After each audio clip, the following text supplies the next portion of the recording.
Hi guys, let's continue with the idioms and phrases PDF we were discussing, and in the last video we discussed till the 49th idiom and phrase. Okay, so now let's go to number 50. In the long run. In the long run means ultimately it is very clear. We have used this phrase many times and again. In the long run, like if there is a process and it's going on for a long time and finally we get some result, we say that in the long run we get this, we get that. Suppose you are doing a calculation and it is very long, you say that in the long run we got this answer. Okay, let's move on to number 51. Okay, to be always one's beck and call. Suppose you have a servant at your home, and you call him by his name or her name, and he or she immediately runs to your service or rushes to your service. So he or she is at your beck and call, right? So whenever you beck someone, beck means to call. Beck, B-C-K, beck means to call. And there is another word related to it, that is beacon. Beacon. Beacon, it means guiding light, or it means calling light. It is a mm, term mainly related to navy, where the lighthouse is the beacon for the ships. But nowadays it is generally used in many other senses, like a beacon of light or a guiding light, you may say. So beacon. Okay, let's discuss the word to be at one's beck and call. If you call someone and he is immediately at your service, then he is at your beck and call. Okay, number 52. Turn a deaf ear. Okay, here there is a spelling mistake. It will be turn a deaf ear, EAR, not YEAR. Okay, so turning a deaf ear means to ignore someone. If your mother calls you and you ignore her, you do not answer or go to her, you are turning a deaf ear to your mother. Please do not do that, because our parents give their life for us. They spend a lot of energy in nurturing us. Today I saw a photograph in which it was a cartoon actually, in which a child is walking along with his mother and father. Okay, I noticed that the child is wearing two different types of shoes. Okay, and both are crooked, very crooked or very broken kind of shoes, old shoes. Okay, both the shoes are different. Then I noticed that each of the child's parent is missing one shoe. So what they have done is the parents have given one of the shoes to the child. So our parents sacrifice a lot for us. They have spent many sleepless nights for us. So please be at the beck and call of your mother and father whenever they need you, especially when they are old. They will be needing you more and more.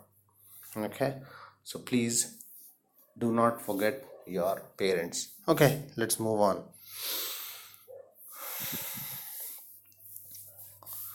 So please do not turn a deaf ear towards your parents, and please be at the beck and call. So we have used number 51 and 52.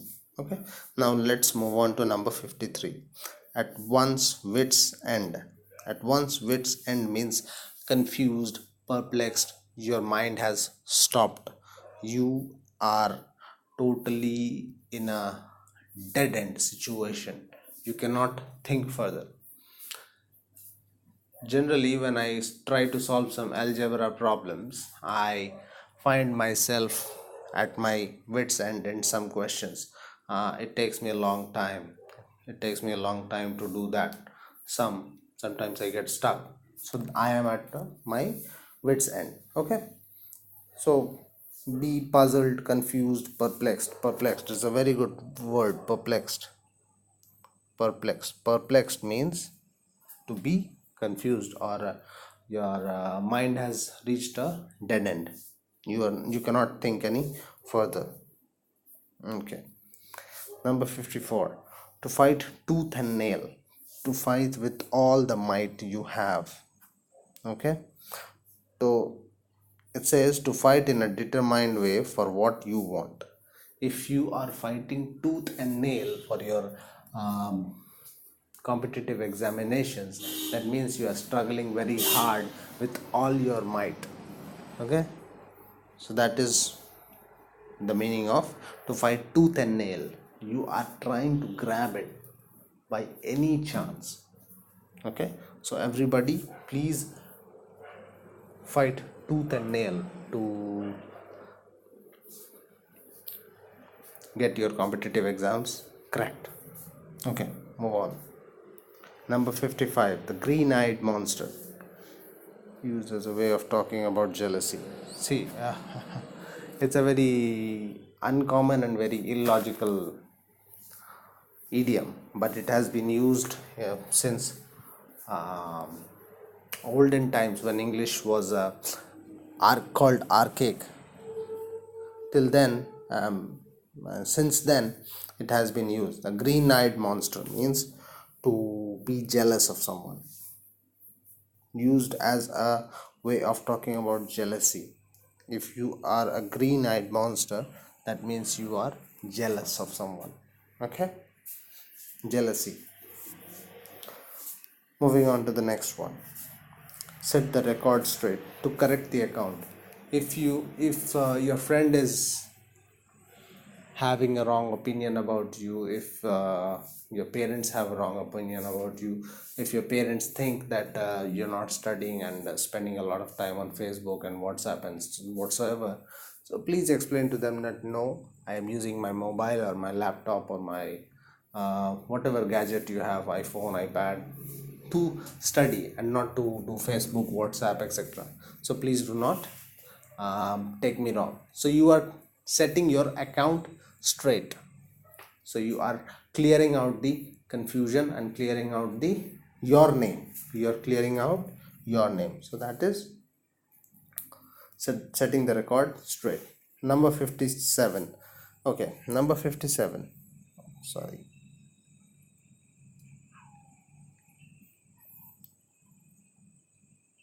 Yeah, a good Samaritan. It's a very what do you say, overused phrase. A good Samaritan. If a person is a good Samaritan, he's a good friend, you may say. He's a very helpful person. If your friend is always ready to give you money or books whenever you need them, so he's playing a good Samaritan. Okay, so you should play a good Samaritan too to someone when they are in need. Okay, number 58, bad blood, angry feeling. If you have bad blood, it's a very logical thing to relate. If you have bad blood, then you means you are angry. You have an angry feeling. You have a bad blood for someone. That means you are angry at someone. Angry with someone, sorry. Okay, number 59. Number 59, to go to the whole hog, to do it completely. Hog, what is the meaning of hog? Hog means pig. Hog, H-O-G, hog means pig, the animal pig. Okay, so pigs or hogs are very huge, and generally the thing started that pigs are very huge, and in cold countries people used to eat pig for celebrations, right? So if they start eating the pig and try to completely eat the pig alone, it will be a difficult situation. It will be a difficult task to completely eat the pig. So if you are going to take the whole hog or take the whole pig, you are going to take the task completely. You are going to complete the task. So that is the meaning of to go to the whole hog. Okay, mind the prepositions over here. It is not very commonly used. To go to the whole hog, please remember, to go to the whole hog, you're going at it. Sometimes it is mentioned in some sentences that, okay, I went straight at doing something, or I went straight to my studies, right? So you are going to the whole hog means you are going to do the task completely. Okay, moving on. Layout, spend. If you're laying out your money, you're spending your money. If you're laying out, okay, think it very logically, or you may say figuratively. You have uh, 10 rupees in your fist. If you have closed all the fingers of your hand, you have created a fist, and in that fist you have rupees 10. And if you open that, someone will be able to take that away from you. You will be able to spend that money. So laying out means spending that money in something, or you may say investing that money in something. It may relate to the situation which you are in. Okay, laying off, we have already seen this. Laying off, number 61. Laying off means dismissal from jobs. Okay, number 62, leaps and bounds, at rapid pace. We have seen this as well. Leaps and bounds means at rapid pace. Okay, spilling the beans, revealing the information indiscreetly. If you are spilling the beans, that means you are revealing some secrets. Spilling the beans, if you're carrying some secret in your heart and you tell it publicly, you are spilling the beans. You are not supposed to do that, but you are revealing the secrets. That is the meaning of the phrase spilling the beans. Carry out, execute, it's a very common phrase. Carry out, if you carry out something, you execute thing, you do that thing, right? So that is the meaning of execution. You execute a task, right? Okay. Number 65, went to the winds, dissipated or utterly lost. If you must have heard the phrase or idiom, gone with the wind, right? There is a movie as well, Gone with the Wind, right? So it means to be lost, to be wasted, you must say. It is disappeared. You may say it is disappeared, or it is lost, gone with the wind. I used to use this phrase a lot when I was a kid, right? But it was a movie. I saw this movie. It's a great movie. You must see this as well. It's a nice movie to watch. So gone with the wind means to disappear or to dissipate. You may see that there is another very good word over here, dissipate. Please mind the spelling, Dissipated. Dissipated means went with the wind. Okay, ins and outs. You may, if you know the ins and outs of a situation, you are knowing each and every detail about it. I think we have discussed this previously, ins and outs, right? Okay, so see, I'm telling you to revisit my videos if you do not remember them. If you do not remember the words which we have previously discussed, if you have not watched those videos, I don't know what are you doing in this video. First watch the other videos that I have posted before this, and then please continue watching this video. And after we finish this PDF, there is another PDF I have got for one word substitution. So we'll do it. Okay, ins and outs we have already discussed. A white elephant we have already discussed previously. A costly but useless possession, right? Fed up. Okay, fed up means annoyed. It's a very common phrase, you must say, fed up. I am fed up with someone means you are annoyed with someone, you are frustrated at that situation, right? Suppose you are a teacher and you teach a student and the student doesn't want to learn. He tries, he doesn't even want to try understanding. That means um, you are getting into a situation where you are on the verge of getting fed up or frustrated or annoyed, right? Okay, moving on to the 69th one. In the good books, we have already discussed this, in the favor with your superior.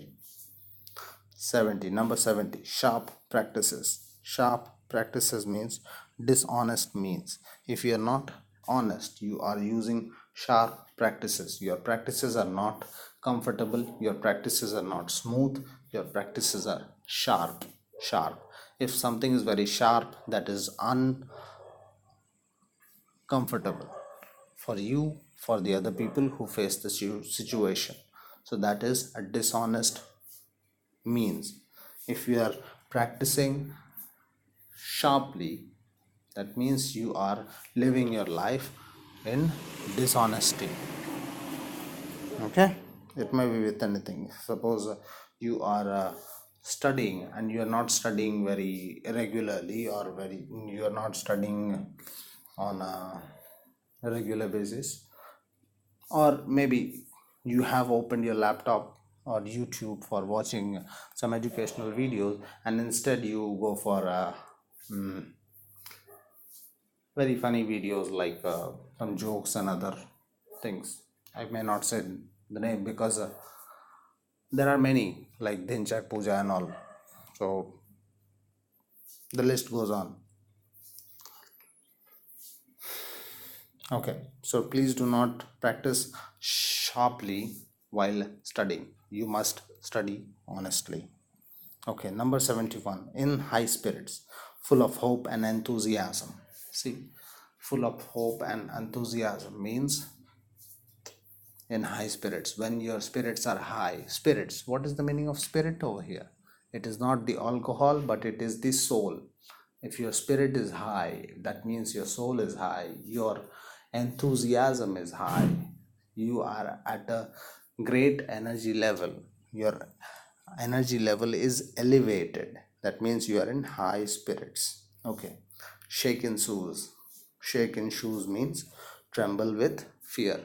If you are shaking in your shoes, it is very easily relatable, you must say. If you're shaking, your legs are shaking, that means your shoes are shaking, that means you are trembling with fear. Tremble means to uh, vibrate, you may say. If to vibrate in fear or to shake in fear means to tremble, right? Okay, fits and starts we have already discussed that it means irregularly or not regularly. Close shave means narrow shave.